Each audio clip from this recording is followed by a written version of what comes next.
உம்மை போல புரிந்து கொள்ள, உம்மை போல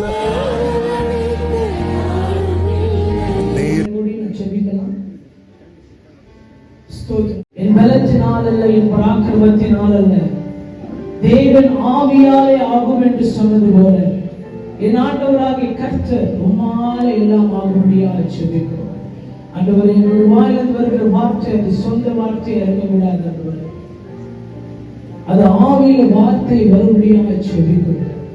ஆண்டவரே, நீர் கொண்டு வழி நடத்துவீராக, ஆசீர்வதித்து பலப்படுத்தி உங்களுடைய கரத்தில் ஒப்பு கொடுக்கிறோம் நல்ல பிதாவே. ஆமென். ஹல்லேலூயா. 23:46. ஆமென். இயேசு ತಂದೆಯೇ, ನನ್ನ ಆತ್ಮವನ್ನು ನಿನ್ನ ಕೈಗೆ ಒಪ್ಪಿಸಿಕೊಡುತ್ತೇನೆ ಎಂದು ಮಹಾಧ್ವನಿಯಿಂದ ಕೂಗಿದನು. ಲೂಕಾ 23:46.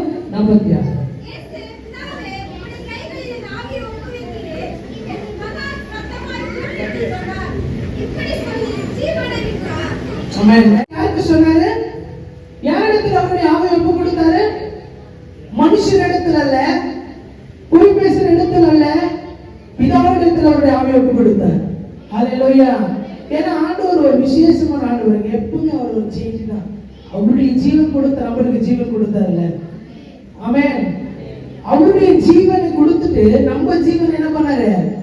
மீட்டெடுத்தார். ஹல்லேலூயா. இந்த இடத்துல நாங்கள் பார்க்கிறோம், ஆண்டவர் சொல்றாரு, தேவனே, நான் இந்த ஆத்மாவை உங்க கருத்துல ஒப்பு கொடுக்கிறேன். யார் கருத்துல? இன்னைக்கு யோசனை பண்ணி பாருங்க, நம்ம ஆத்மா யாரு கருத்துல ஒப்பு கொடுத்திருக்கோம்? இன்னைக்கு பிள்ளைங்க வந்து தகப்பன் தாய் ஒப்பு கொடுத்திருக்கிறோமா? இல்ல தகப்பன் அந்த பிள்ளைங்களை ஒப்பு கொடுத்திருக்கிறாங்களா? ஒருத்தருக்கு ஒருத்தர் ஒப்பு கொடுத்து இருக்கிறீங்களா? ஆமென். ஹல்லேலூயா. ஏன் தரித்திரமா இருக்கிறோம்? ஏன் இன்னைக்கு சோதனையா இருக்கிறோம்? ஏன் இன்னைக்கு வியாதியா இருக்கிறோம்? ஏன் பிரச்சனை, போராட்டம், உபத்திரவனா? ஒப்பு கொடுத்து இல்லை. ஹல்லேலூயா.